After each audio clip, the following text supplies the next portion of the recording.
This call is now being recorded. This call is now taking notes. समवायिक classes में आप सभी का पुनः स्वागत है। हमारे बीच में सुनील मांडोवरा जी उपस्थित हैं, उनका स्वागत है। हमारे बीच में निशी मांडोवरा जी उपस्थित हैं, उनका स्वागत है। हमारे बीच में रीता गांधी जी उपस्थित हैं, सीनियर थेरेपिस्ट हैं, उनका स्वागत है। हम लोग समवायिक फाउंडेशन के सदस्य हैं और हम लोग एक्यूप्रेशर शोध प्रशिक्षण एवं उपचार संस्थान प्रयागराज से संबद्ध हैं। वहाँ के मनीषी ब्रह्मलीन एमपी खेमकर सर के हम ऋणी हैं, जिनकी वजह से संस्थान को यह शोहरत प्राप्त हुई है और हमारी इस एक्यूप्रेशर विधा को इतनी ख्याति और इतनी उन्नति प्राप्त हुई है। हम लोग उनका भी स्वागत कर रहे हैं जो अभी इस क्लास को ज्वाइन करेंगे, और उनका भी स्वागत है जो वीडियो के माध्यम से इसके प्रसारित होने पर इसे सुनेंगे और देखेंगे। खेमकर सर के कुछ सपने हैं, उनके कुछ मोटो हैं। उनका मोटो है each one reach one, each one treat one, each one teach one. इसी को आपके माध्यम से जन जन जागरण अभियान के तहत सारे संसार में फैलाने का हमारा सपना है, और हमें विश्वास है कि विधा जो अपेक्षाकृत कम खर्चीली है उसका लाभ केवल आपको ही नहीं मिलेगा, आपके घर परिवार पास पड़ोस इष्ट मित्र बंधु बांधवों को ही नहीं मिलेगा, वरन समस्त पीड़ित मानवता को मिलेगा। इसी विचार के साथ हम लोग आज के क्लास की शुरुआत कर रहे हैं। तो हम लोग अभी चर्चा कर रहे थे बीच में बीएचपी के संबंध में, आयुर्वेदिक के संबंध में था, और हम लोग वो वात पित्त कफ के संबंध में था। अब हम लोग आज चर्चा करने वाले हैं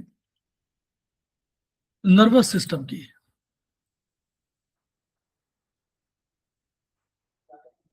ये सेमेस्टर 1 और 2 दोनों के लिए, सेमेस्टर 2 और 3 दोनों के लिए फायदेमंद है। वर्चुअली सेमेस्टर 2 के जो कोर्स है उसमें आयुर्वेदिक में स्पाइनल कॉर्ड का ट्रीटमेंट दिया हुआ है, इसलिए भी स्पाइनल कॉर्ड को पढ़ना जरूरी है। और सेमेस्टर 3 में बीएचबी में बेसिक्स ऑफ ह्यूमन बॉडी में ये नर्वस सिस्टम एक चैप्टर है, चैप्टर नंबर 11, इसलिए हम लोग बात करना चाह रहे हैं। तो सिंपल शब्दों में हम लोग, ये सबके लिए लाभदायक है, इसको सुनिए। ये हम लोग का अपना, वो किताब अलग है, ये किताब से अलग, लेकिन मूल रूप से यही सब किताब है, इन्हीं किताबों सर। तो नर्वस सिस्टम जो हम जानते हैं क्या क्यों बहुत महत्वपूर्ण है, क्योंकि एक सिस्टम है जो डाइजेस्टिव सिस्टम कहलाता है। वो सिस्टम करता क्या है, वो सिस्टम रक्त बनाने का काम करता है। तो वो मुंह से कोई खाना खाया, हम कार्बोहाइड्रेट, प्रोटीन और फैट, इनको वो ट्रांसफॉर्म करता है, चेंज करता है फैटी एसिड में, एमाइनो एसिड में, और कार्बोहाइड्रेट को ग्लूकोज में। इसमें कन्वर्ट करने की क्षमता है कि वनस्पतियों में जो चीजें हैं वो हमको ऐसे मिलती हैं, लेकिन उस रूप में हमारी बॉडी उसको एब्जॉर्ब नहीं कर सकती, इसलिए ये सारी घटना है, या सारी कवायद है। तो वो डाइजेस्टिव सिस्टम मुंह से लेकर के वो एनस तक जाता है। तो उसमें आपको जैसे आप करेंगे, फिर स्टमक आएगा, एसोफेगस आएगी, एसोफेगस के बाद स्टमक आएगा, स्टमक के बाद स्मॉल इंटेस्टाइन, लार्ज इंटेस्टाइन, और अंत में उसी में सहयोगी के रूप में आपको गार्बेडल भी आएगा, उसमें पैंक्रियाज भी आएगा, उसी में सारे इस सिस्टम आकर के अंत में आपको वो एलआई में, लार्ज इंटेस्टाइन में स्टूल के माध्यम से, वो एनस में जो रास्ता होगा उसके माध्यम से, स्टूल के माध्यम से अवशेष पदार्थ निकल जाएगा।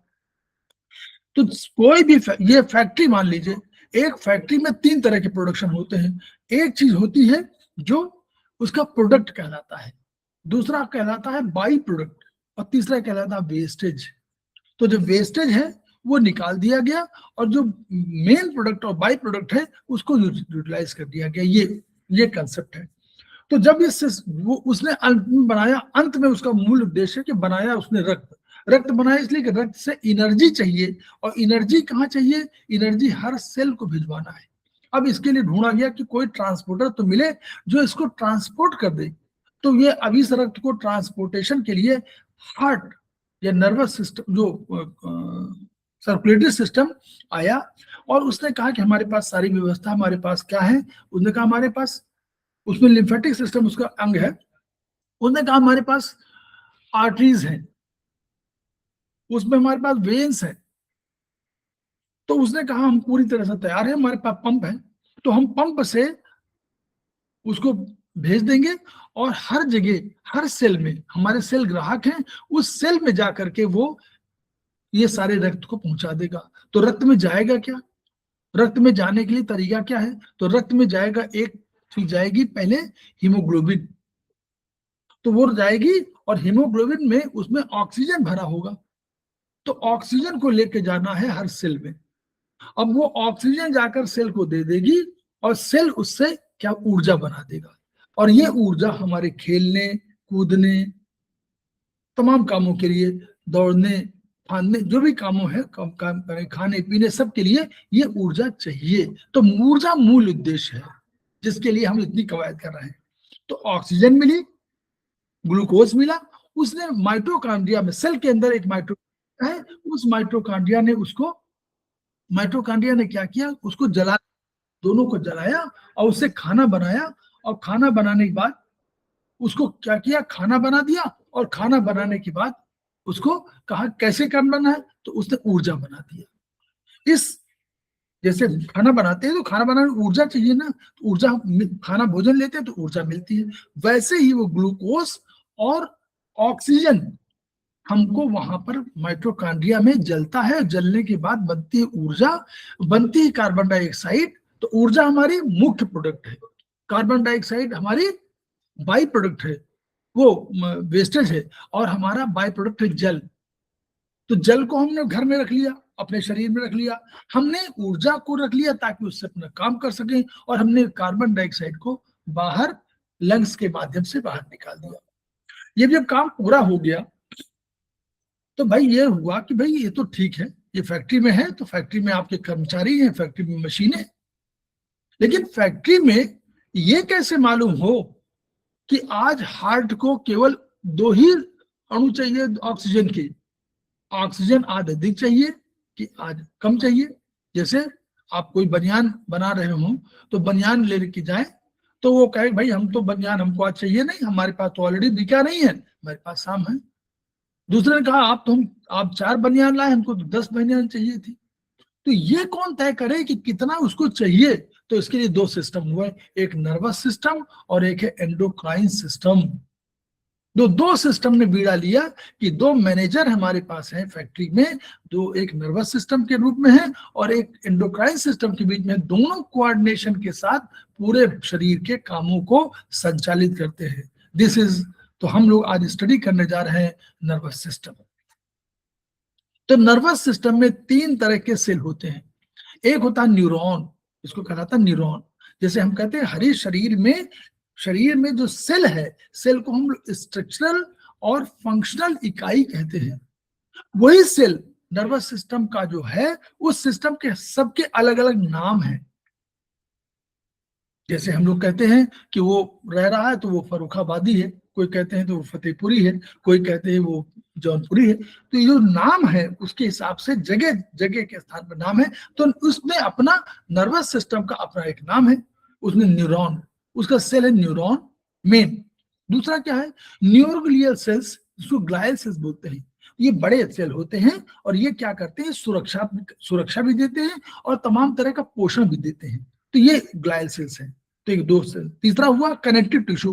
कोई भी होगा, जब हमारे यहाँ कनेक्टिव टिश्यू बायोलॉजी का एक ऐसा पॉइंट है, कनेक्टिव टिश्यू माने कोई भी होगा तो उसके सहयोगी के लिए कुछ कनेक्टिव टिश्यू हमेशा होंगे। तो एक न्यूरॉन होगा, दूसरा न्यूरोग्लियल सेल होगा, इसको ग्लायल सेल भी बोलते हैं, ये बड़े सेल हैं, और एक कनेक्टिव टिश्यू है। मेन न्यूरॉन है नंबर 1। तो नर्वस सिस्टम की फंक्शनल और स्ट्रक्चरल इकाई को न्यूरॉन कहते हैं। शरीर में लगभग 100 अरब न्यूरॉन है, 100 अरब, शरीर में लगभग 100 अरब न्यूरॉन है। न्यूरॉन का और बता दी यही छोटा सा, न्यूरॉन का इस केवल भोजन एकमात्र ग्लूकोज है। ग्लूकोज के अलावा कुछ नहीं लेता है, तो ग्लूकोज एकमात्र इसका भोजन है। और ये जितने जन्म के समय जितने आपके शरीर में न्यूरॉन आ गए, बस वही डेवलप होते हैं, अलग से बनते नहीं है। ये कभी आगे आगे शरीर, जब भी आपका पूरे जितना भी जीवन है, ये आगे कोई बढ़ता नहीं है। इसीलिए सर को बहुत प्रोटेक्शन में रखा जाता है और इसीलिए कहा जाता है कि भाई सर बचाइए। ठीक, हम लोग हेलमेट पहनते हैं, तमाम चीजें करते हैं सर बचाने के लिए। तो न्यूरॉन के 3 भाग हैं। न्यूरॉन एक है, अभी स्ट्रक्चर दिखाएगा आगे, एक डेंड्राइट है, सेल बॉडी है, और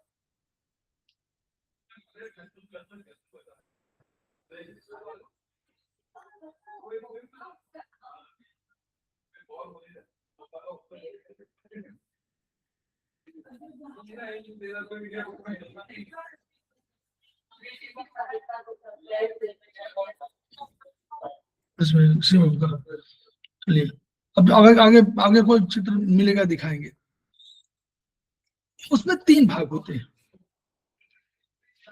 एक होता है डेंड्राइट, एक होता है सेल बॉडी, और एक होता है एक्सॉन। तो डेंड्राइट, कोई भी इंफॉर्मेशन जो आएगी वो डेंड्राइट के पास पहले आएगी। डेंड्राइट आएगी तो डेंड्राइट के पास आई, उस इंफॉर्मेशन को सेल बॉडी को दे दिया।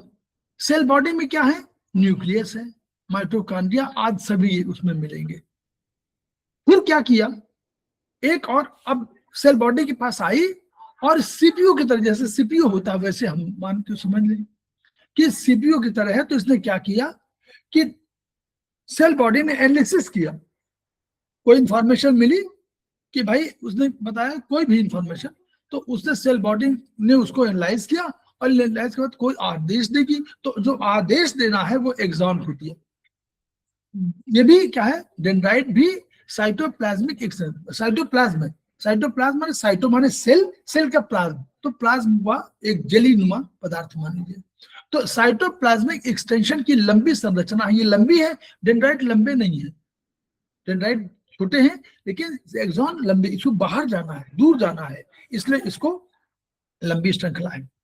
एक्सॉन 2 तरह के हो सकते हैं, जो संरचना के आधार पर या कवरिंग के आधार पर। तो अगर एक्सॉन को हम लोगों ने कवर कर दिया, एक शीथ आती है, शीथ, शीथ SHEETH, तो माइलिन, अगर माइलिन शीथ से कर दिया तो इसको माइलिनेटेड शीथ, माइलिनेटेड न्यूक्लियन बोल देंगे, वो न्यूरॉन बोल देंगे। अगर उसमें माइलिन शीथ नहीं पड़ी है तो उसको बोलेंगे नॉन माइलिनेटेड। ठीक, तो 2 एक्सॉन हो गए, एक्सॉन माइलिनेटेड, एक माइलिन शीथ पड़ी हुई। माइलिन शीथ सफेद रंग की होती है, नॉन माइलिनेटेड में कोई रंग वो नहीं होगा, लेकिन माइलिनेटेड अधिक होती है। ठीक, तो एक्सॉन के ऊपर मेम्ब्रेन की कवरिंग होती है, एक और पहले से एक कवर होती है, एक जैसे कोई कपड़ा होगा तो वो एक्सॉन के रूप में होगा, उसको एक्सोलीमा बोलेंगे। क्योंकि एक्सॉन का है इसलिए एक्सोलेम्मा, AXOLEMMA, एक्सोलेम्मा, तो एक्सोलेम्मा बोलते हैं। ये एक्सॉन के ऊपर मेम्ब्रेन होगी, और इस एक्सोलेम्मा के ऊपर सब में, ये एक्सोलेम्मा तो सब में होगी, नॉन वाले में भी और माइलिनेटेड में भी, लेकिन इसमें माइलिन शीथ चढ़ी हुई है। इसके अतिरिक्त यदि एक्सॉन में माइलिन शीथ चढ़ी होती है तो उसे माइलिनेटेड बोलेंगे, और अगर माइलिन शीथ नहीं चढ़ी है तो नॉन माइलिनेटेड बोलेंगे। एक्सॉन की लंबाई 2 माइक्रोन से लेकर 20 सेंटीमीटर तक होती है। न्यूरॉन में जल की मात्रा 75 से 78% होती है। यानी जल कितना इंपॉर्टेंट है समझ लीजिए, जल हर जगह है। न्यूरॉन में उसको आप बोलते हैं, वहां पर जल की मात्रा 75 to 78% है। Myelin sheath acts as a insulator, it increases the speed of transmission. इसमें क्या होता है, इस जो न्यूरॉन है, इसमें इंफॉर्मेशन ट्रेवल कर रही है अंदर अंदर, तो उस इंफॉर्मेशन को जल्दी से पहुंच जाए वो, इसलिए माइलिन शीथ चढ़ा दी जाती है, ताकि इसको बढ़िया से तेजी से चला जाए, और नहीं तो धीमे धीमे जाएगा। अब नर्वस सिस्टम देखिए, नर्वस सिस्टम के 2 भाग हैं, एक वॉलंटरी और इनवॉलंटरी। वॉलंटरी और इनवॉलंटरी एक ऐच्छिक, एक अपनी इच्छा से है, और एक आपकी इच्छा नहीं है। वॉलंटरी, अब हम लोग वॉलंटरी पहले बात कर रहे हैं। वॉलंटरी नर्वस सिस्टम के 2 भाग हैं, एक सेंट्रल नर्वस सिस्टम और एक peripheral nervous system. Central nervous system का मतलब हुआ जो सेंट्रली लोकेटेड हो। सेंटर में कौन, देखिए ऊपर क्या है, ये देखिए, ये है, ये बिल्कुल बीचों बीच है, हाथ पैर तो दाएं दाएं है। तो जो सेंट्रली यानी जो सीएनएस के दो भाग हम लोग कह रहे हैं, बता रहे हैं कैसे। सीएनएस के दो भाग हैं, एक सेंट्रल नर्वस माने जो सेंट्रली लोकेटेड हो वो सेंट्रल नर्वस सिस्टम, जो पेरिफेरी माने जो परिधि में हो उसको परिधीय नर्वस सिस्टम बोले, पीएनएस। तो शॉर्ट फॉर्म है सीएनएस और शॉर्ट फॉर्म है पीएनएस। सीएनएस माने सेंट्रल और पीएनएस माने पेरिफेरल। तो सीएनएस के दो भाग हैं, एक ब्रेन, ऊपर वाला ब्रेन, और नीचे पीछे स्पाइनल कॉर्ड। तो दो इसके सेंट्रल नर्वस सिस्टम के दो भाग हो गए। अब पीएनएस के भी दो भाग हैं, पेरिफेरल नर्वस सिस्टम के दो भाग हैं, क्या, क्रेनियल नर्व और स्पाइनल नर्व। जो स्पाइन से निकले वो स्पाइनल नर्व है ना, स्पाइन से निकले वो स्पाइनल नर्व। हजरत, कोई मान लीजिए हजरत जयपुरी या कोई नाम लीजिए, तो वो जयपुरी का है, तो या जोधपुरी कह दिया तो जोधपुर का है वो। तो स्पाइनल माने स्पाइन से निकली वो नर्व। क्रेनियल नर्व है, ये क्रेनियल कैविटी है, इसको क्रेनियल कैविटी बोलते हैं। तो जो क्रेनियम से निकली हुई है तो क्रेनियल नर्व, जो स्पाइन से निकली हुई है तो स्पाइनल नर्व। तो पीएनएस के दो भाग हो गए, एक क्रेनियल नर्व और एक स्पाइनल। अब हम लोग अभी बात कर रहे थे सीएनएस, अब हम लोग पीएनएस की बात कर रहे हैं। पीएनएस के दो भाग हुए, क्रेनियल और स्पाइनल। अब इन जो देखिए हमने कहा था ना, एक वॉलंटरी नर्वस सिस्टम और एक इनवॉलंटरी नर्वस सिस्टम, दो था ना। तो जो हमारे इनवॉलंटरी नर्वस सिस्टम, उसके भी दो भाग हैं, एक सिंपैथेटिक नर्वस सिस्टम और एक पैरासिम्पैथिक नर्वस सिस्टम। अब इसको हम लोग शॉर्ट में कह सकते हैं, वो नर्वस सिस्टम जो आपकी इच्छा पर निर्भर नहीं करता, जो अपने आप होता रहता है, उसको हम लोग बोलेंगे इनवॉलंटरी नर्वस सिस्टम।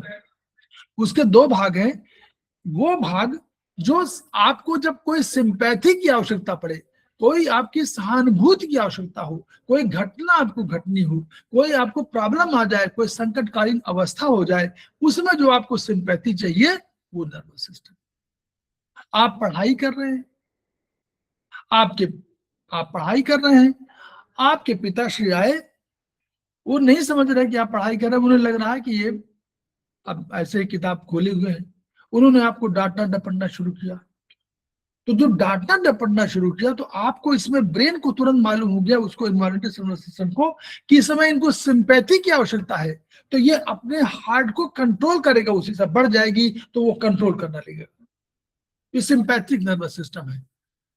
जिस समय आप सो रहे, अब आप जब फादर चले गए और उन्होंने, आपने कहा पढ़ रहे हैं, उनका ऐसा कोई बात है, ठीक है। तो ये जो अब फिर उसको समझ में आ गया, करे तो तुम्हारी बात सही है, अब इसको सिंपैथिक कोई आवश्यकता नहीं है। तो इस समय पैरासिम्पैथिक नर्वस सिस्टम यानी आराम के समय में पैरासिम्पैथिक नर्वस सिस्टम काम करता है, और संकटकालीन अवस्था में या कार्य के बोझ में जो काम होता है वो सिंपैथिक नर्वस सिस्टम का होता है। अब और नॉमेनक्लेचर समझ लीजिए। जो नर्व फाइबर पेरीफेरी, यानी पेरीफेरी में हाथ, यहां भी तो है पेरीफेरी, तो ये हाथ जितना जाए, पैर जितना चला जाए, तो जो नर्व फाइबर पेरीफेरी से कोई मैसेज लेकर के केंद्र में जाती है, केंद्र ये है, उसे एफरेंट या सेंसरी नर्व बोलेंगे। जहां समझ में ना आए वहीं बता दीजिएगा। अभी अनु ठुकराल मैडम, बबली सिंह का स्वागत है। बबली सिंह हमारे समवाई फाउंडेशन की एग्जीक्यूटिव मेंबर हैं, उनका स्वागत है। अनु ठुकराल जी सीनियर थेरेपिस्ट हैं और वो भी हमारे साथ जुड़ी हुई हैं, उनका भी स्वागत है। गर्मा बिश जी हमारे समवाई फाउंडेशन के प्रमोटर हैं और हमारी फैकल्टी भी है, उनका स्वागत है। तो जो अब इसके साथ जहां कहीं प्रॉब्लम किसी को तुरंत बता दीजिएगा ताकि क्लियर रहे सबको। जो लोग नए पहली बार कर रहे हैं उनको चिंता करने की जरूरत नहीं, ये इसको एक सब्जेक्ट की तरह समझिएगा, सब समझ में आएगा, धीरे धीरे समझ में आएगा, चिंता मत करिएगा। बूंद बूंद से सागर बनता है। जो नर्व फाइबर कोई ये अब हम बताएं कैसे। जो नर्व फाइबर पेरीफेरी से संवेद मैसेज लेकर केंद्र में जाती है उसे एफरेंट AFFERENT या सेंसरी नर्व कहते हैं। सेंसेस से जगत में, अब यही बता दें थोड़ा सा, संसार में बाहरी संसार, बाहरी वातावरण है, हमारे सामने क्या है, हमारे सामने जगत है। जगत माने संसार, संसार है। कोई मान लीजिए कोई घटना हुई, हमको मान लीजिए किसी ने टच किया, एग्जाम्पल दे रहा है, किसी ने टच किया, तो जैसे टच हुआ तो यहां पर हमारे मैसेंजर बैठे हुए हैं। मैसेंजर समझ लीजिए, जैसे द्वारपाल समझ लीजिए, द्वारपाल समझ लीजिए कि द्वारपाल समझ, इसको सामान्य भाषा में समझते जाइए, अब आगे टेक्निकल भाषा।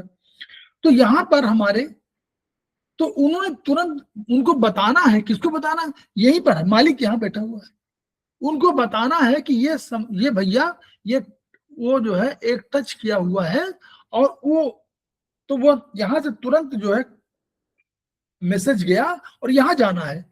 तो अल्टीमेटली सबसे टॉप पर है, ये सबसे टॉप पे बैठा हुआ है ना मालिक।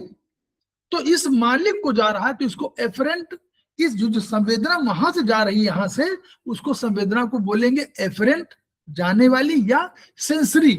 सेंसेस, सेंसेस क्या है, आंख, नाक, कान, मुख, त्वचा, जीवा, टेस्ट और त्वचा, यही तो है। तो इस त्वचा, इसके माध्यम से जो गई वो सेंसरी नर्व गई। अब ब्रेन के पास पहुंचा, ब्रेन के पास यहां पहुंचा इंफॉर्मेशन।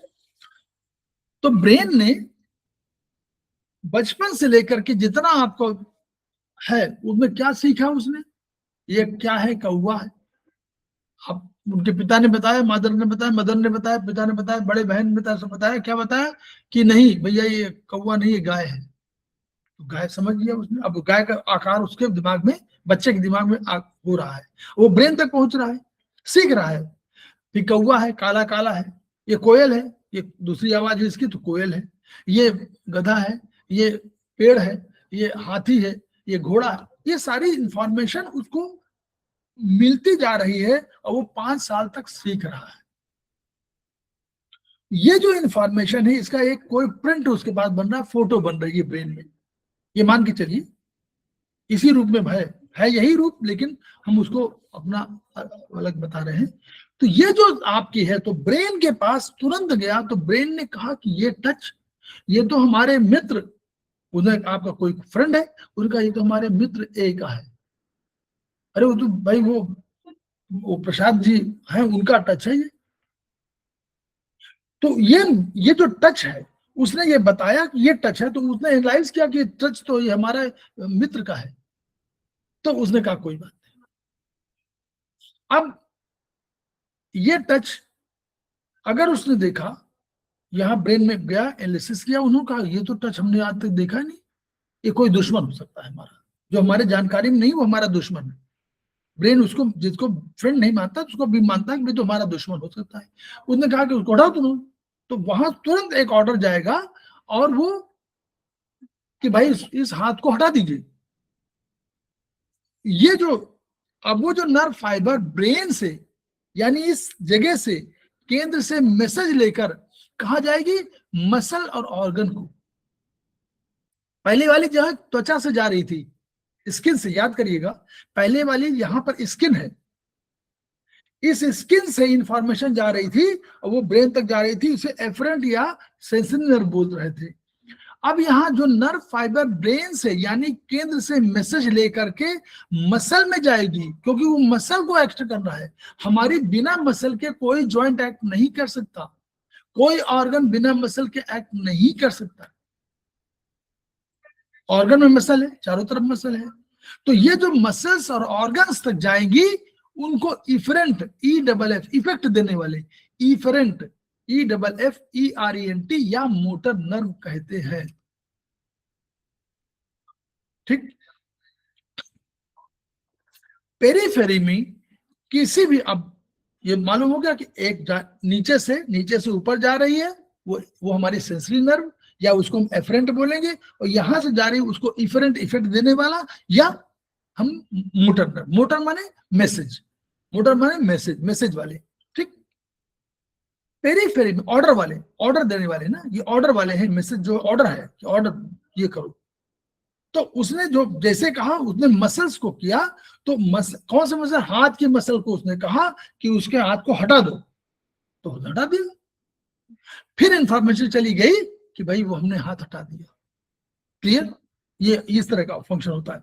तो पेरीफेरी में किसी भी ऑर्गन में संवेद को ग्रहण करने के लिए रिसेप्टर होते हैं, यहाँ इनको रिसेप्टर कहते हैं। हमने क्या था, द्वारपाल कहा था, द्वारपाल माने आपका दरबान, तो दरबान को रिसेप्टर कह रहे हैं। उन्हीं से एफरेंट नर्व का जन्म होता है, यहीं से तुरंत उनको मिला, उन्होंने तुरंत।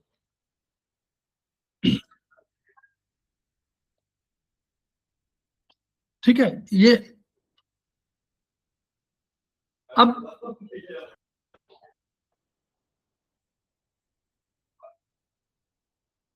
हम लोग समझ गए ना, दो दो हमने पढ़े। एक पढ़ा हमने, क्या पढ़ा, एक पढ़ा हमने कि सेंट्रल नर्वस सिस्टम, तो हमको स्पाइनल कॉर्ड पे हम पढ़ना चाह रहे हैं पहले, ठीक। तो हम स्पाइनल कॉर्ड पढ़ने ना, ताकि तब आगे पढ़ेंगे। ब्रेन तो अब ब्रेन बाद में पढ़ेंगे, पहले स्पाइनल कॉर्ड। स्पाइनल कॉर्ड, अब स्पाइनल कॉर्ड क्या हमने पढ़ा था, ब्रेन, और दूसरा पढ़ा कि स्पाइनल कॉर्ड।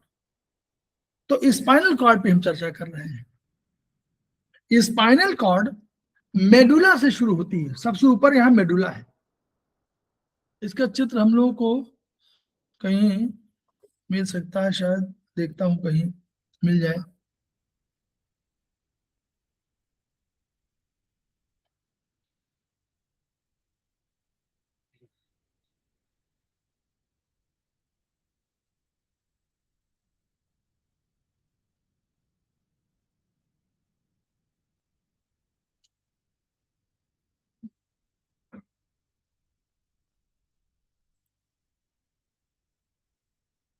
ये हो रहा, शेयर हो रहा, शेयर हो जी रहा। सर, हो रहा है। ये जी सर, देखिए, हो रहा है। ये हमारा न्यूरॉन का पूरा वो है। ये जो आपका, ये जो आपको नुकीले नुकीले दिखाई दे रहे हैं, है ना, नाग फनी की तरह, ये हमारे डेंड्राइट है। सब लोग दिखाई दे रहे हैं, बबली सिंह, गरिमा बिष्ट, रीता गांधी मैडम, सुनील जी, निशी जी चली गई क्या, निशी मैडम? दिखाई दे रहा है सर। हाँ ठीक।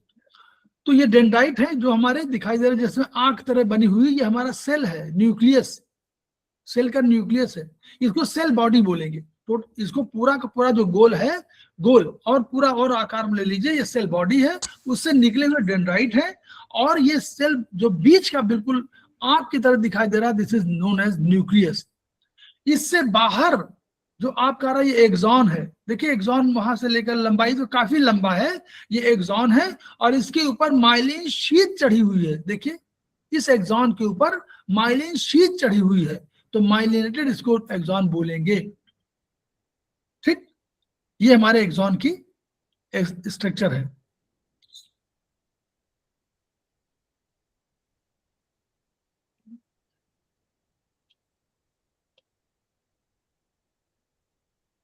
यहां ये दिखाने की कोशिश की गई है कि ब्रेन जो है, लेफ्ट साइड का, जो लेफ्ट का साइड का ब्रेन है, वो उसके नर्व फाइबर्स जाते हैं राइट साइड की तरफ, और राइट साइड के जाते हैं लेफ्ट साइड में। तो हमेशा left, right brain controls left, और लेफ्ट ब्रेन कंट्रोल्स राइट, ये कंसेप्ट है। ये ग्लाइसेल इसमें अभी अभी नहीं जानना है हम लोग को।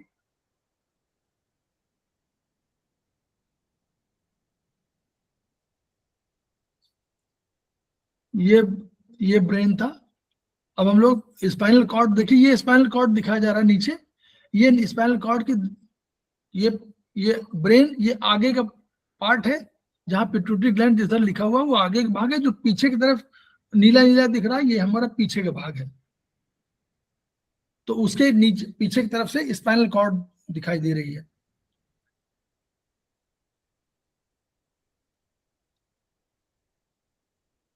ये ब्रेन वाले पार्ट जो होगा तो हम लोग उसको देखेंगे, अभी इसको हम लोग देख नहीं रहे हैं।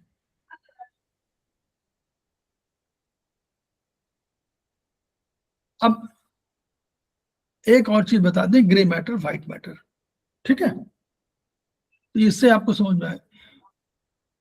अनु ठुकराल मैडम, बबली सिंह, गर्मा Bisht madam, Rita Gandhi ji madam, sir. ये देखिएगा ये ग्रे मैटर और कंसेप्ट। सुनील जी आप भी सुन लीजिएगा।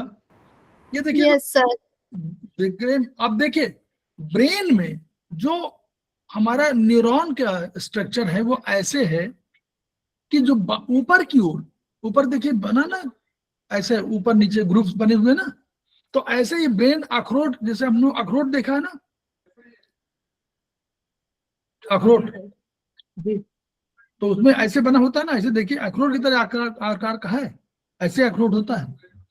तो ये अखरोट के आकार का है। और हमारे सेल बॉडी देखिए, से हमने क्या कहा था, व्हाइट मैटर किसमें, इसमें दाहिने जो चित्र बना हुआ है देखिए दाहिने तरफ, जो जहां एक्सॉन एक्सॉन है उसके ऊपर माइलिन शीट चढ़ी हुई, उसका रंग क्या है, हम लोग क्या कहा था, सफेद रंग है, याद है ना, सफेद रंग। तो ये जो ब्रेन है, ब्रेन में ऐसा अरेंजमेंट है कि ये ऊपर की तरफ सेल बॉडी का रंग ग्रे है, नोट कर लीजिएगा, सेल बॉडी का और डेंड्राइट का रंग ग्रे है, ग्रे, GREY या GRAY, ठीक है। तो दो कलर हो गए, एक ग्रे और एक हो गया व्हाइट। तो ऐसा अरेंजमेंट है कि सारे इस तरह, देखिए हाथ की तरह बना हुआ, याद है ना, ऐसे ऐसे बना हुआ ना, देखिए ऐसे तो बना हुआ, दिखाई पड़ रहा है ये हमारा हाथ, नहीं दिखाई दे रहा, जी हाँ जी हाँ, सर। दिखाई दे रहा दिखाई दे रहा। दिख रहा ना, ऐसे तो है, देखिए पूरा चित्र को देख लीजिएगा, अगर चित्र देखे तो ऐसे मिलेगा, देखिए भाई ये अंदर को, यहाँ थैरोडेंड्राइट है और ये एक्सॉन, तो ऐसे ऐसे आकार ऐसे बने हुए हैं। तो ऐसे अरेंजमेंट में अगर वो बैठे हुए हैं जिसमें कि ऊपर की ओर सेल बॉडी, ऊपर की ओर डेंड्राइट और एक्सॉन नीचे की तरफ हो, तो नीचे का रंग व्हाइट हो जाएगा, ऊपर का रंग ग्रे हो जाएगा, बाहरी तरफ रंग ग्रे हो जाएगा। ये ऊपर की तरफ, ऊपर या बाहरी, मतलब बाहरी मैंने चारों तरफ, चारों तरफ जो बाहरी है वो ऐसे है कि अंदर की ओर आपका व्हाइट मैटर माइलिन शीथ वाला एक्सॉन, और बाहर की तरफ आपका डेंड्राइट और वो है। तो इसको, इस सिस्टम को कहेंगे कि ब्रेन में व्हाइट मैटर और ग्रे मैटर है। तो ग्रे मैटर को हम कह सकते हैं कि ग्रे मैटर इज डेंड्राइट और cell body and white matter is axon, ठीक, ये कंसेप्ट आया, यही से आया ना। तो ये ग्रे मैटर व्हाइट मैटर का है।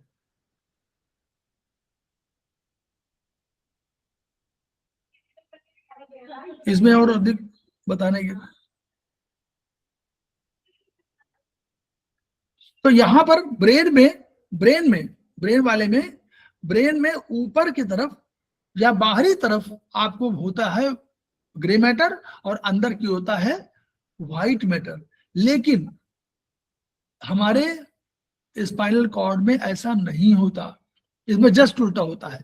वहां बाहर व्हाइट मैटर होता है क्योंकि व्हाइट मैटर को इंफॉर्मेशन ले जाना होता है, और ग्रे मैटर अंदर होता है वहां, ठीक है। तो हम लोग फिर आ जाते हैं स्पाइनल कॉर्ड में। तो स्पाइनल कॉर्ड, इसका भी चित्र दिखाना पड़ेगा कहीं, स्पाइनल कॉर्ड का चित्र भी होगा, स्पाइनल कॉर्ड का चित्र,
चित्र बाद में मिलेगा, अभी कुछ नहीं।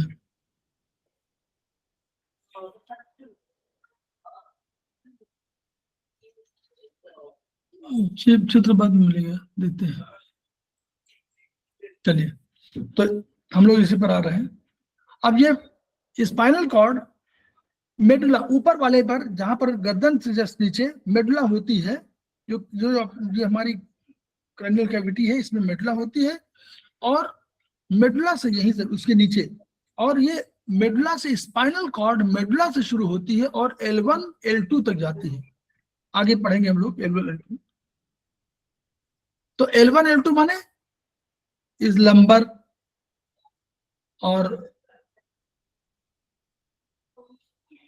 लंबो सैक्रल, तो लंबर सैक्रल पहले सर्वाइकल होगी, फिर थोरेसिक होगी, फिर लंबर होगी, फिर सैक्रल होगी, फिर कोसिक्स होगी। तो ये 5 डिवीजन होंगे। तो वो मेडुला से शुरू होगी और L1 L2 तक जाती है। ये स्कल के बोन में बने छेद, ऊपर से ये हड्डी है, इस हड्डी में ऊपर से एक छेद बनेगा, तो उस छेद को हम लोग होल को फोरामेन बोलेंगे। क्या बोलेंगे? फोरामेन, FORAMEN, फोरामेन बोलेंगे। उससे निकलेगी छेद को, जहां भी है फोरामेन कहा जाएगा। मॉडर्न वो उसमें बायोलॉजी में इसको फोरामेन कहा जाएगा। इसे फोरामेन मैग्नम कहेंगे, फोरामेन मैग्नम कहेंगे। इसकी लंबाई पुरुषों में 45 सेंटीमीटर होगी, और यानी 18 इंच, और नारियों में 43 सेंटीमीटर अर्थात 17 इंच होगी।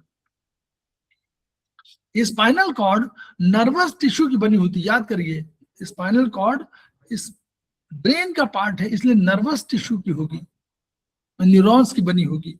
स्पाइनल कॉलम, अब कॉलम हम लोग एक पढ़ते हैं एक और शब्द, स्पाइनल कॉलम या बैकबोन या स्पाइन एक बोनी स्ट्रक्चर है। इसको कवरिंग जो होगी वो स्पाइनल कॉलम कहलाएगी, उसको हम लोग बैकबोन कहते हैं, या उसको हम स्पाइन भी कह देते हैं। तो स्पाइनल कॉलम वास्तव में स्पाइनल कॉर्ड को सुरक्षित रखने का काम करती है। तो जब भी कभी कोई स्पाइनल कॉलम बोले तो समझ जाइए कि वो स्पाइनल कॉर्ड की बात नहीं कर रहा है, वो बोनी स्ट्रक्चर की बात कर रहा है। वर्टिब्रल कॉलम को भी स्पाइनल कॉलम कहेंगे।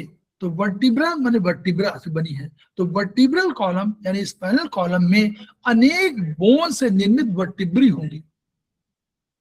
दो वर्टिब्री के बीच में कार्टिलेज से बनी हुई एक डिस्क होगी, इसे बोलेंगे इंटर वर्टिब्रल डिस्क, यानी दो वर्टिब्रा के बीच में एक जोड़ने वाली एक इंटर वर्टिब्रल डिस्क होगी। जैसे ब्रेन को 3 मेनिंजेस कवर करती है, ब्रेन में 3 मेनिंजेस कवरिंग के लिए है, वैसे ही स्पाइनल कॉर्ड को भी 3 मेनिंजेस प्रोटेक्ट करती है, प्रोटेक्शन के लिए है ये सब। तो इनका नाम क्या है? आउटर लेयर को नाम है dura mater, dura mater MATER, dura माने ड्यूरेबिलिटी से, ड्यूरेबिलिटी माने हार्ड, कहते हैं बहुत मजबूत टिकाऊ है, तो टिकाऊ वाला है ड्यूरा मैटर, टिकाऊ वाला है, मजबूत हार्ड। बीच की लेयर है आर्केनॉइड मैटर, आर्केनॉइड ARCHANOID, आर्केनॉइड मैटर। और अंदर की लेयर जो बिल्कुल ब्रेन से चिपकी हुई है नर्वस टिश्यू से, उसको बोलेंगे पाया मैटर, PIAMATER। आर्केनॉइड मैटर और पाया मैटर के बीच में स्पेस को सब आर्केनॉइड स्पेस कहेंगे। इसी में CSF सेरेब्रो स्पाइनल फ्लूइड भरा रहता है। लेफ्ट और राइट साइड में वर्टिब्रल सेगमेंट से 31 पेयर स्पाइनल नर्व निकलते हैं।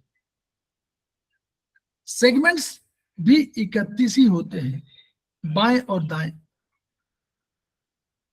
जब स्पाइनल कॉर्ड से स्पाइनल नर्व निकलेगी तो लेफ्ट या राइट साइड से निकलेगी, या इधर से निकलेगी या राइट साइड। स्पाइनल कॉर्ड को स्पाइनल कॉलम ने प्रोटेक्ट किया हुआ है चारों तरफ से, इसलिए नर्व्स वास्तव में इंटरवर्टिब्रल फोरामेन से बाहर निकलेगी। इधर से बाहर चारों तरफ ये है भरा हुआ है, दिखाई दे रहा है, चारों तरफ से उसे प्रोटेक्शन यूं है। अब वो कोई भी नर्व निकलेगी, शरीर जाना है उसको, तो इसे क्रॉस करके निकलेगी ना, तो वही है इंटरवर्टिब्रल फोरामेन से बाहर निकलेगी। फोरामेन माने छेद। ये वास्तव में एक होल होगा जो दाएं बाएं होगा। प्रत्येक स्पाइनल नर्व का एक रूट होगा, यानी कोई रूट, उसको रूट समझ लीजिए, केवल रूट शब्द। सेंसरी नर्व वास्तव में, अब देखिए सेंसरी नर्व कहां से आती है।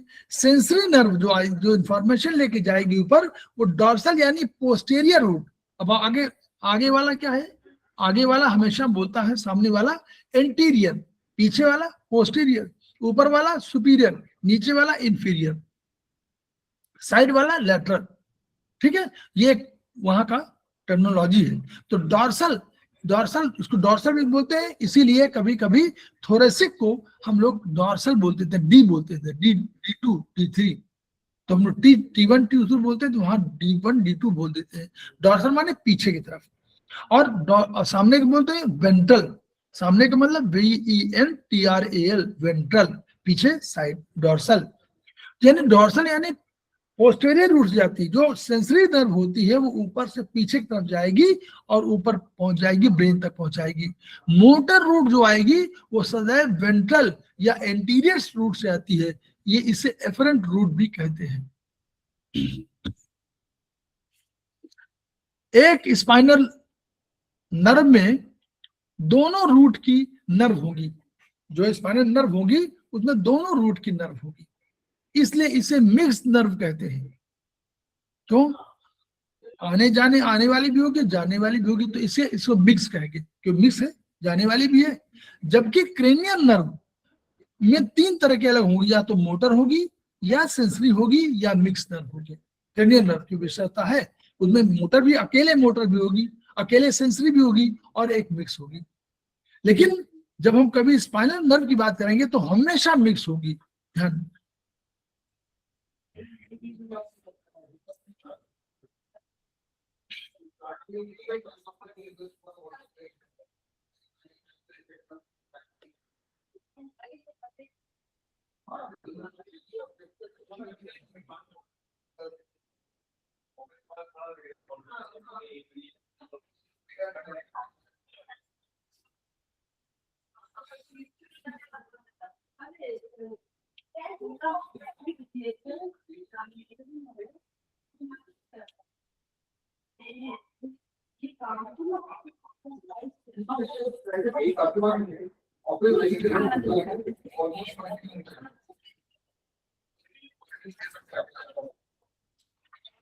ब्रेन एक कंप्यूटर में CPU की तरह है। कंप्यूटर हम लोग देखा है, CPU की तरह है।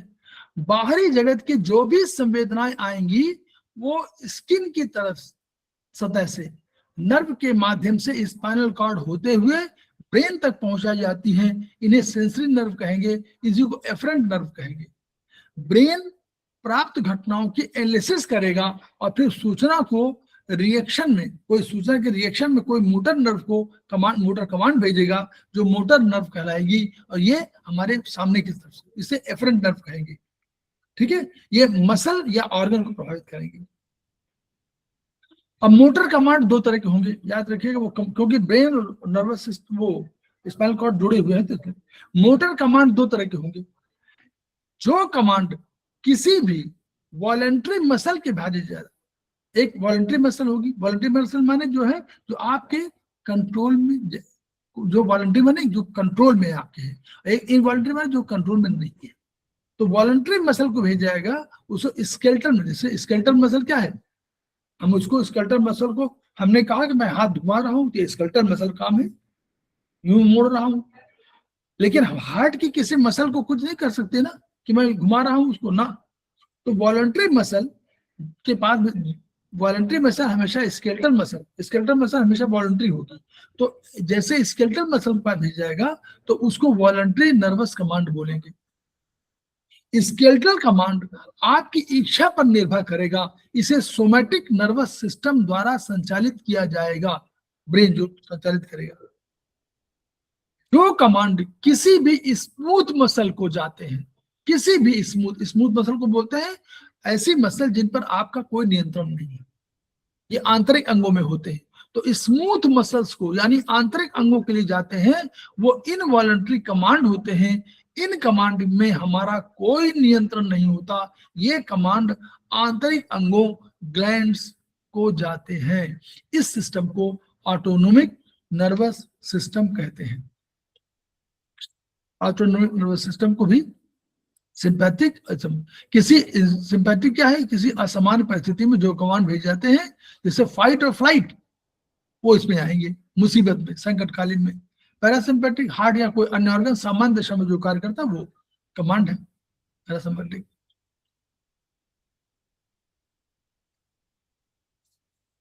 नर्वस सिस्टम की स्ट्रक्चरल और फंक्शनल इकाई न्यूरॉन है। हम लोगों ने पढ़ा न्यूरॉन के 3 भाग हैं, बॉडी जिसमें न्यूक्लियस, माइटोकॉन्ड्रिया आदि ऑर्गन्स, ठीक है, ऑर्गेनेल से। दूसरा डेंड्राइट जो साइटोप्लाज्मिक एक्सटेंशन है, इनका कार्य क्या है, संवेदों मैसेजेस को ग्रहण करना और उसे सेल बॉडी को ट्रांसफर कर देना।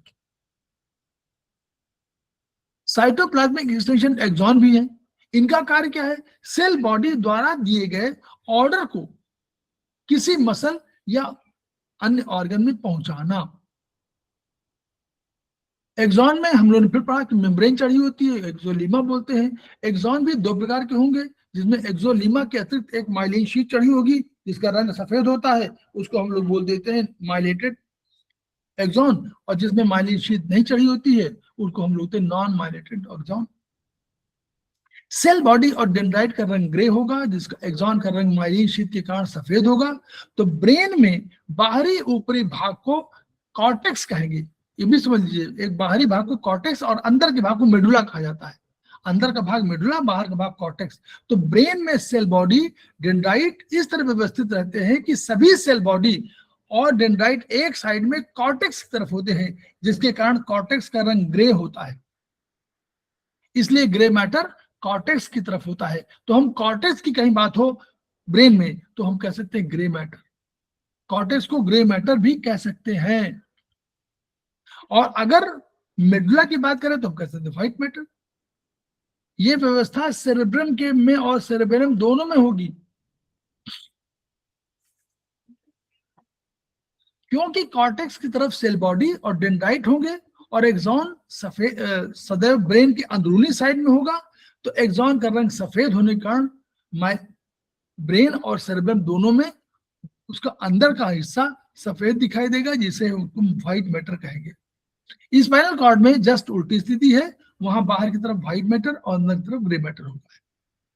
अब ये वाला बताना जरूरी, इसीलिए एक ऐसी स्थिति भी आ सकती है कि सेरेब्रम और सेरेबेलम में दोनों के पास, सेरेब्रम पीछे वाला जो दिखा दे रहा है नीला वाला वो सेरेबेलम है। अंदरूनी भाग में जहां नीचे की हम कह रहे हैं नीचे हमारा व्हाइट मैटर है, वहां भी कभी ऐसी बात हो सकती है कोई सेल बॉडी या डेंड्राइट का समूह पाया जाए, वहां कोई पाया जाए तो क्या करेगा, उसका रंग भी ग्रे होगा। तब सीनस में इस ग्रे मैटर को न्यूक्लियस या न्यूक्लियाई कहा जाएगा। अनु ठुकराल मैडम, गर्मा बिश madam, Babli Singh madam, Rita Gandhi madam, Sunil Mandora ji madam, वो सर जी। तो ये देखिए, ये आप समझ लीजिए, इसी को समझना है। एक ऐसी स्थिति भी आ सकती है कि सेरेब्रम और सेरेबेलम में अंदरूनी भाग में तो हमारा क्या होना चाहिए था, हमारा एक्सॉन, लेकिन कोई सेल बॉडी या डेंड्राइट का समूह पाया जाए तो उसका रंग भी तो ग्रे होगा। यानी बीच वाले में जहां व्हाइट मैटर था वहां पर ग्रे मैटर कोई पाया गया, तब इस सीएनएस में इस ग्रे मैटर को न्यूक्लियस या न्यूक्लियाई कहा जाएगा, क्योंकि सेल बॉडी में न्यूक्लियस होगा। क्लियर? बोलिए, इसको क्लियर करना है, ये बहुत कठिन होता है, ये हमेशा ध्यान देना पड़ेगा। बबली सिंह, जन्म मैडम, जी सर। समझ में आया? ऊपर से नीचे की तरफ, ऊपर व्हाइट, बाहर की तरफ, बाहर वाले में कॉर्टेक्स में हमारा है ग्रे मैटर, अंदर है व्हाइट मैटर। लेकिन इसमें भी बाय द वे कोई सेल बॉडी पाई जाएगी तो उसका रंग तो ग्रे मैटर होगा, ग्रे होगा। तो उसको ग्रे मैटर को यहां हम क्या बोलेंगे, इस जो बीच में स्थित होगा उसको हम न्यूक्लियस बोलेंगे। एक्सॉन जो व्हाइट मैटर, वो जो व्हाइट मैटर कहे जा रहे हैं वे गुच्छे के रूप में मेडुला ऑब्लिंगेटस की ओर जाएंगे, नीचे की तरफ आएंगे और बाद में स्पाइनल कॉर्ड तक जाएंगे। तो एक समूह में गुच्छे के रूप में जो ब्रेन से नीचे उतरेगा उसको ट्रैक्ट कहेंगे। तो ट्रैक्ट क्या बना हुआ है, इसका अर्थ है कि ट्रैक्ट व्हाइट मैटर के बने होंगे। तो इस प्रकार सीएनएस में दो चीजें पाई जाएंगी, न्यूक्लियस और ट्रैक्ट। ठीक है, सीएनएस सेंट्रल नर्वस सिस्टम में ऊपर से आया, स्पेशली ब्रेन में, सीएनएस में ब्रेन में न्यूक्लियस आया ऊपर। न्यूक्लियस क्या है, न्यूक्लियस में व्हाइट मैटर है सेल बॉडी का जो बीच में बना हुआ है, और नीचे जो एक्सॉन उतरा वो ट्रैक्ट है व्हाइट मैटर का है। तो हमेशा जब भी प्रश्न आए तो ट्रैक्ट हमेशा व्हाइट मैटर के बने होते हैं, ट्रैक्ट हमेशा व्हाइट मैटर के बने होते हैं जो एक्सॉन है और नीचे उतर रहे हैं। कहाँ जा रहे हैं वो, स्पाइनल कॉर्ड में जा रहे हैं।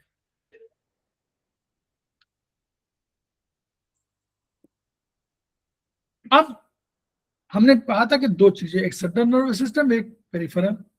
इसी प्रकार की संरचना यदि पीएनएस में पाई जाए, पेरिफेरल नर्वस सिस्टम में है, यानी पीएनएस में कोई सेल बॉडी कहीं पाई जाए तो उसको हम लोग क्या बोलेंगे, गैंग्लियन बोलेंगे। अभी हम बोलो तो न्यूक्लियस, ब्रेन में या हम लोग स्पाइनल सेंट्रल नर्वस सिस्टम में जो पाया गया था उसको हम लोग कहा था न्यूक्लियस। न्यूक्लियस माने वहां सेल बॉडी पड़ी हुई है बीच में। ट्रैक्ट हमने कहा कि व्हाइट मैटर के बने हुए हैं, व्हाइट मैटर से नीचे उतर रहे हैं। अब ये पेरिफेरल में, जहां पे पेरिफेरी वाले में पाया जाए तो वहां भी कोई सेल बॉडी पड़ी पाई जाए तो उसे गैंग्लियन बोलेंगे।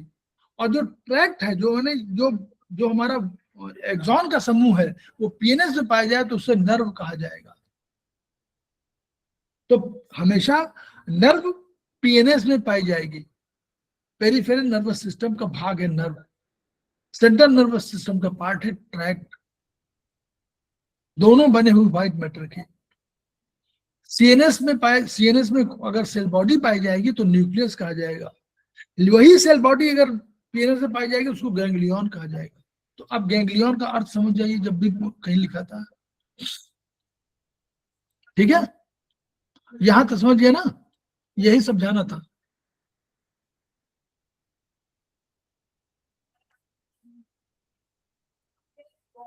गैंग्लियन आ गया, क्योंकि सेंसरी इंफॉर्मेशन ले जाते समय डेंड्राइट्स, सेल बॉडी और एक्सॉन तीनों का होना जरूरी है।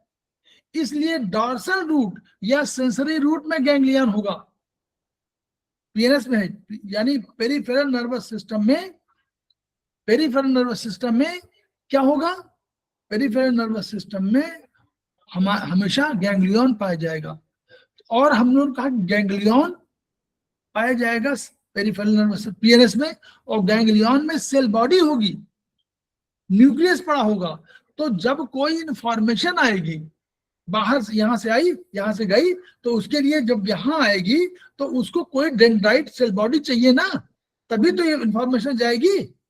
तो इसलिए डॉर्सल रूट या सेंसरी रूट में हमेशा गैंग्लियन होगा। गैंग्लियन केवल सेंसरी रूट में ही होगा, बस ये ध्यान रखिए। गैंग्लियन जब भी कभी होगा वो सेंसरी रूट में होगा, यानी डॉर्सल साइड, डॉर्सल रूट जिसको बोलेंगे, पीछे जाती है, वहां पर केवल होगा गैंग्लियन। क्योंकि ऊपर से जो ब्रेन से इंफॉर्मेशन आ रही है वो तो एक्सॉन से आ रही है, उसमें तो जरूरत ही नहीं है इसकी, न्यूक्लियस की। न्यूक्लियस तो वहां चाहिए जहां इंफॉर्मेशन कोई ट्रेवल करानी हो, यहां से आया, यहाँ रुका, फिर यहां से कोई इंफॉर्मेशन ले गया, तो उसमें चाहिए। तो गैंग्लियन हमेशा कहाँ होगा? सेंसरी इंफॉर्मेशन में होगा, सेंसरी रूट में होगा। ये बोलिए, ये क्लियर हुआ कि नहीं? Yes sir. Anu madam clear हो गया ना? गरिमा मैडम, हाँ जी sir. Garima madam ji sir, जी सर। क्लियर हो गया ना? ये इंपॉर्टेंट है, ये हमेशा जानना है कि गैंग्लियन, जब बेशक कोई पूछे गैंग्लियन कहाँ पाया जाएगा, तो गैंग्लियन पेरिफेरल नर्वस सिस्टम पाया जाएगा, लेकिन रूट कौन सा होगा? सेंसरी रूट होगा, क्योंकि उसी में तो इंफॉर्मेशन, उसी में तो चाहिए सेल, उसी में तो ब्रेन का इस्तेमाल होना है। ब्रेन मीन्स कि न्यूक्लियस, न्यूक्लियस इस्तेमाल होगा। भैया ये इंफॉर्मेशन आई, उसने कोई दिया, कहा कि ये लेके जा ब्रेन को, जाओ बताओ। ऊपर से जो इंफॉर्मेशन आ रही है ब्रेन से, वो तो मोटर कमांड है, उसमें जरूरत ही नहीं किसी को, तो कमांड तो दे चुका वो, ऊपर वाले ने तो कमांड दे दिया कि जाइए उसको मार दीजिए, अब उसको जरूरत ही नहीं ट्रैवल कराने की। यहां जरूरत है, यहाँ इंफॉर्मेशन आई तो यहाँ पे सेल बॉडी पड़ी हुई, तो वो कह रही है कि भाई अब जाइए, और एक दूसरा, जैसे कोई घुड़सवार हो और सूचना लेके जाए, तो एक घुड़सवार रुक जाए वहां और दूसरा घुड़सवार जाए, ऐसे इंफॉर्मेशन। तो यानी हमेशा ध्यान रखिए, गैंग्लियन केवल सेंसरी रूट में पाया जाएगा। इसका हम लोग चित्र भी कल आपको बताते रहेंगे, कभी अगली बार होगा। तो इंटरवर्टिब्रल फोरामेन सब पूरा जो है, पूरा वो इंटरवर्टिब्रल फोरामेन से निकलने के तुरंत बाद, अभी इसको हम लोग देख सकते हैं, लेकिन हम लोग अभी क्योंकि अभी खत्म होना है 2-4 मिनट, कितना समय है? 8:34 है ना? बस उसको 5-7 मिनट में खत्म करते हैं, क्यों? बोलिए अनु मैडम, गरिमा मैडम, बोलिए रीता गांधी मैडम, 5 मिनट में खत्म करें? अभी देर, ये भी खत्म करें? बोलिए 5 मिनट रुक जाए। हाँ जी, हाँ जी। 5 मिनट करा दीजिए। हाँ, इंटरवर्टिब्रल फोरामेन, हम लोगों ने कहा ना, इंटरवर्टिब्रल फोरामेन जो दोनों बाएं दाएं से निकलनी है, तो इंटरवर्टिब्रल फोरामेन से निकलने के तुरंत बाद ही स्पाइनल नर्व 2 भागों में बटेगी। इन ब्रांचों को रेमस या रेमाई कहेंगे।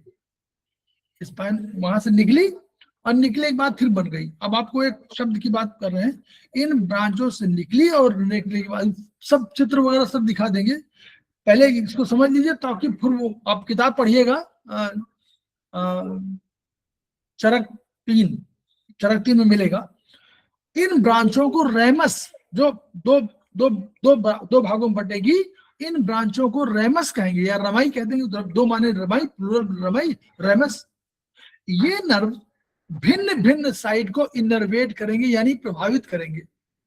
ठीक, क्लियर?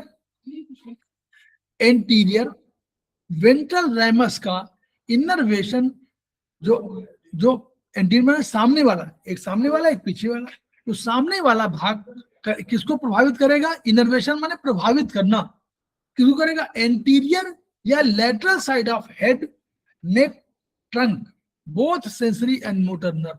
कहां करेगा? जो आगे वाला होगा वो कहां करेगा? जो इधर से निकलेगी वो आगे एंटीरियर भाग को करेगी, लेटरल साइड वाले भाग को भी करेगी। कहां? किसका? हेड का, नेक का, गर्दन का, ट्रंक का, इस पूरे एरिया का। तो ये बोथ सेंसरी मोटर नर्व, जो आगे वाले निकलेगा, जो साइड से निकला आगे के लिए। जो पीछे पोस्टीरियर और डोर्सल रेमस जो निकलेगा, वो posterior side of head, neck, trunk, both sensory motor, वो केवल पीछे करेगा। लेकिन जो आगे वाला होगा वो साइड वाला भी करेगा और सामने का भी करेगा। बस एक और प्लेक्सस समझाते, बस खत्म आज का। अब ये जो नर्व मिक्स स्पाइनल नर्व का जो एंटीरियर या वेंट्रल रेमस है, हम एक बात आगे बताए थे ना, एक आगे एक पीछे, एक आगे वाला एक पीछे वाला, तो जो मिक्स स्पाइनल नर्व का जो एंटीरियर या वेंट्रल रेमस है वो आगे चलकर ऊपर का नीचे का मिलकर एक जाल नेटवर्क बना लेंगे इस तरह। ऐसे यहाँ जाके यहाँ मिलेंगे, ऊपर वाला आया, यू नीचे वाला आया, ये भी आया, वो भी आया, यहाँ जाकर जाल बना देंगे। सामने वाला केवल एंटीरियर, केवल एंटीरियर, एंटीरियर ANTERIOR, एंटीरियर या वेंट्रल रेमस, ये आगे चलकर ऊपर नीचे के नर्व से मिलकर एक जाल बनाएगा, इसी को हम लोग प्लेक्सस कह देंगे। थोरेसिक रीजन की एंटीरियर रेमाई कोई प्लेक्सस नहीं बनाती है, ये और नोट कर लीजिए। थोरेसिक रीजन की एंटीरियर रेमाई, एंटीरियर सामने वाली थोरेसिक की नहीं बनाती है, प्लेक्सस बनेंगे ऊपर नीचे, तो ये हुआ। तो ये प्लेक्सस जो हम लोग कहते हैं ना कि प्लेक्सस वहां पड़ा हुआ है, डॉक्टर वॉल बहुत कहते हैं प्लेक्सस, इसलिए कहते हैं कि प्लेक्सस में कई जाल ऊपर नीचे सब मिल गए हैं। अब मालूम नहीं पड़ेगा, अगर इसी प्लेक्सस में कोई परिवर्तन आ गया तो सारे हार्ट को, लंग्स को, जहां जा रहा होगा, मालूम नहीं कौन ऊपर वाला है प्रभावित उसको कर रहा है। ये प्लेक्सस यहाँ बना हुआ, यहीं से जाएगा फिर आगे इंफॉर्मेशन हर जगह। तो ऊपर का भी आया है, नीचे का भी आया है, तो इसीलिए मालूम नहीं पड़ेगा कि C1 प्रभावित है कि C2 कि C5, सबका एरिया इनर्वेशन। कुछ 5 प्लेक्सस होंगे सर्वाइकल के C1 से C4 तक, तो उसका नाम देखिए, सर्वाइकल प्लेक्सस का नाम है सर्वाइकल प्लेक्सस नंबर 1। एक इसी का ब्रैकियल प्लेक्सस नाम है, दूसरा वो C4 से T1 तक जाता है। फिर तीसरा लंबर, तो सर्वाइकल के 2 हुए ना, सर्वाइकल और ब्रैकियल, C1 से C4, C4 से T1, लंबर L1 से L4 तक, सैक्रल L4 से S4 तक, और कोसिजियल S5 से कोसिक्स 1 तक। ये 5 प्लेक्सस होते हैं। थोरेसिक में कोई नहीं, देखिए थोरेसिक कोई नहीं ना, T1 से कोई नहीं है, T1 के बाद कोई नहीं है, तो थोरेसिक प्लेक्सस कोई, थोरेसिक रीजन की एंटीरियर रेमाई कोई प्लेक्सस नहीं बनाती है, बस ये ध्यान रखिए। सेंसरी ट्रैक्ट, स्किन, मसल और जॉइंट्स में मौजूद रिसेप्टर्स जन्म देते हैं। सेंसरी जो ट्रैक्ट आते हैं ना ये वाले, तो ये कहाँ, स्किन से या मसल भी हो सकती है, यहाँ पर मसल या जॉइंट्स में मौजूद रिसेप्टर से जन्म लेते हैं। ये स्पाइनल कॉर्ड से होते हुए ब्रेन तक बंडल्स के रूप में पहुंचते हैं एक साथ, सेंसरी ट्रैक्ट से जो जाते हैं बंडल्स में। बस अब स्पाइनल कॉर्ड क्या काम करते, बस वही पॉइंट खत्म, छोड़ दे, हाँ यही खत्म। बाहरी वातावरण से जो भी सूचनाएं आएंगी वे सभी स्पाइनल कॉर्ड से होकर ब्रेन तक पहुंचती हैं। ब्रेन से जो भी ऑर्डर या कमांड आते हैं वे सभी स्पाइनल कॉर्ड से पास होकर लिम्स, लिम्स माने हाथों पैर या मसल्स में जाते हैं। इसलिए ये पाथवे या नेटवर्किंग का काम करती है। ठीक है, शरीर तथा ब्रेन के बीच लिंक का कार्य करती है। ये नर्वस टिश्यू से बनी होती है, यानी ब्रेन से कोई भी चीज आई तो बिना स्पाइनल कॉर्ड के वो कहीं नहीं जा पाएगी। इसलिए इस स्पाइनल कॉर्ड को पाथवे कहेंगे या नेटवर्किंग के काम करेगी, और ये ब्रेन के और शरीर के बीच में लिंक का काम करती है। इसके बिना कोई इंफॉर्मेशन न ऊपर जा सकती है न ऊपर से नीचे आ सकती है। और ये स्पाइनल कॉर्ड नर्वस टिश्यू की बनी होती है। स्पाइनल कॉलम डिफरेंट है, स्पाइनल कॉर्ड डिफरेंट है। Spinal cord nervous tissue, spinal column bony structure. बस यहीं तक हम लोग 17 पॉइंट तक रुक जाते हैं। तो इसको सुनिएगा, समझिएगा। इसके पहले भी हम लोग का एक आध हो चुका है, उसको भी आप देखिएगा, सुनिएगा, आपको अच्छा लगेगा। सुन लीजिए, थोड़ा सा टफ है ये, क्योंकि 3rd सेमेस्टर का है, इसलिए थोड़ा सा आपको टफ लग रहा होगा, तो आप चिंता मत करिए, लेकिन वैसे सुनिए। और हाँ सर, हाँ सर, हाँ, तो कोई बात नहीं है, धीरे धीरे समझ में आएगा। और ये चूंकि ओपन क्लासेस हैं तो इसलिए जो है सेमेस्टर 3 का भी है, इसमें सेमेस्टर 2 का भी है। सेमेस्टर 2 में सेमेस्टर 3 में स्पाइनल वो ब्रेन है, और सेमेस्टर 2 में स्पाइनल कॉर्ड है, इसलिए हम लोगों को स्पाइनल कॉर्ड का ट्रीटमेंट बताना है। तो वो बताने के लिए पहले ये थोड़ा समझा दें, फिर हम लोग बताएंगे और फिर हम लोग इस ब्रेन पर पहुंच जाएंगे बाद में। पहले स्पाइन पढ़ा देंगे, स्पाइन के बाद हम लोग आ जाएंगे सेमेस्टर 2 के उसको स्पाइनल के ट्रीटमेंट वाले पर, और फिर हम लोग जाएंगे कहाँ पर, फिर हम लोग जाएंगे ब्रेन में। ब्रेन बहुत विस्तृत है, ब्रेन बहुत विस्तृत है, बताना चाहते हैं, बहुत बड़ा है, बहुत बड़ा टॉपिक है, उसको समझने के लिए बहुत थोड़ा सा वो चाहिए। तो वो हम लोग कोशिश करेंगे कि ब्रेन को हम लोग ओपन टू ऑल कर दें, ठीक है अनु मैडम? हम लोग चाहते हैं कि ब्रेन को हम लोग ओपन टू ऑल कर दें, उसको हम लोग समवायिक शिक्षा में ही जोड़ दें। गर्मा मैडम, उसको समझ वो है तो सेमेस्टर 3 का, लेकिन वो चाह रहे हैं कि वो थोड़ा सा सब लोगों को मालूम हो, तो वो सबके सोशल गुड के लिए जरूरी होगा कि वो ओपन टू ऑल कर दें, क्योंकि बड़ा चैप्टर है और उसमें कई चीजें, पूरा ट्रीटमेंट पैटर्न भी सब बना करके है, तो बहुत विस्तृत। देखते हैं कितना पढ़ा पाते हैं ब्रेन का। चलिए ठीक है, तो इन्हीं शब्दों हम लोग कि हम लोग खेमका सर के जो सपने हैं उनको पूरा करने के लिए बैठे हुए हैं। हम लोग जो हमारे पास ज्ञान है वो हमारे पास ऊर्जा है, ये ऊर्जा जब बढ़ती है तो इस ऊर्जा को ट्रांसफर जरूरी होता है जन जन सुखाय जन जन हिताय के लिए। अगर ये नहीं करेंगे तो हमारी ऊर्जा डॉर्मेंट हो जाएगी, यानी निष्क्रिय हो जाएगी। जैसे जल एक जगह स्थिर रहता है तो काला हो जाता है, अपनी गरिमा खो देता है, अपनी सुगंध खो देता है, अपना सौंदर्य खो देता है, काला काला ले लेता है, तो अपना सारे गुण भूल जाता है। वैसे कोई ज्ञान आपके पास रहेगा और ट्रांसफर नहीं होगा तो ज्ञान उसी तरह नष्ट होने लगेगा। तो चाहिए ये पढ़ाइए। खेमका सर भी कह रहे थे, each one reach one, each one teach one, each one teach one. इन्हीं शब्दों के साथ हम लोग लेते हैं, कल फिर मिलते हैं। धन्यवाद। धन्यवाद।